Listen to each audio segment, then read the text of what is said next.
Alors, nous continuons avec la suite de notre vidéo. Voilà, les résultats de l'année scolaire sont sortis, les parents sont situés.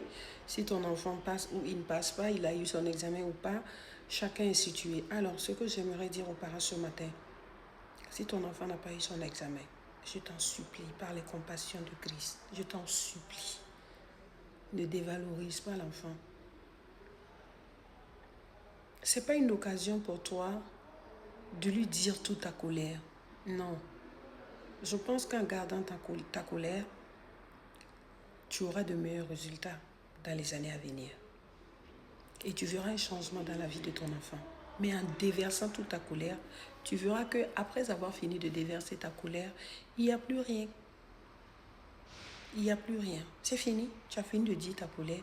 Mais dans le cœur de l'enfant, tu as sémé beaucoup d'épines, beaucoup de douleurs. Même s'il y a une évidence. On voit des enfants qui ne bossent pas pendant l'année scolaire. Les parents parlent et voilà les résultats. Ce n'est pas l'occasion de dire oui, on savait que tu n'allais pas avoir, on savait que tu ne bossais pas. Bon, ok. Si tu dis ça, l'objectif c'est quoi? C'est de lui faire mal. Alors que non. Quand il y a deux mots, il faut choisir un. Voilà, il a déjà mal parce que même, laissez-moi vous dire que même si tu n'as pas bossé, quand tu échoues à ton examen, tu as mal. Parce que tu croyais aussi au miracle sans avoir bossé. Voilà. Et deuxièmement, le parent a fait tous les efforts nécessaires. Il a payé l'école, toute sa souffrance.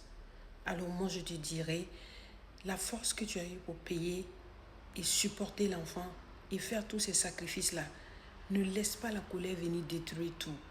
Non, garde ton calme et dis à l'enfant, cette année, tu ne t'es pas beaucoup concentré, tu as raté peut-être l'objectif, mais nous prions que l'année prochaine, que Dieu te donne la force de pouvoir mieux te concentrer.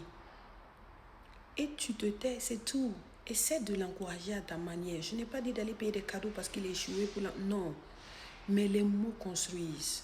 Les mots construisent. De la même manière que les mots détruisent, certains mots construisent. Donc, encourageons nos enfants.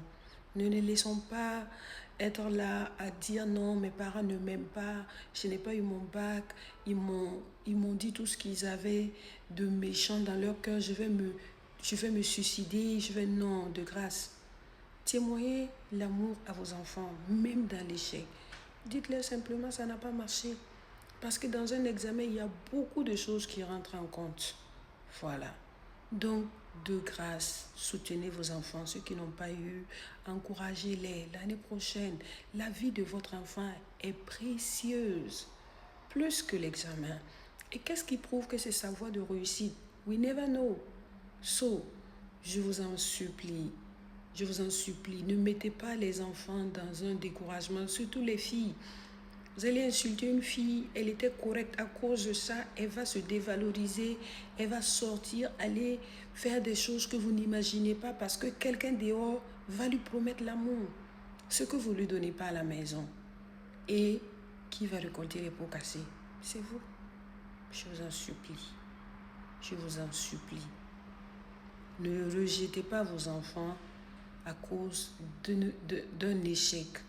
Et qu'est-ce qui prouve que l'enfant a échoué simplement parce qu'il ne passe pas? Ce n'est pas un échec en fait. Voilà, ce n'est pas un échec. Voilà, parce que rien ne définit l'avenir de l'enfant. Nous avons étudié avec des gens qui étaient nuls en classe. Aujourd'hui, c'est eux qui pilotent les grandes sociétés. Donc, s'il vous plaît, la vie de votre enfant est très précieuse. C'était juste ça. Merci, que Dieu vous bénisse. Prions pour nos enfants. Bisous.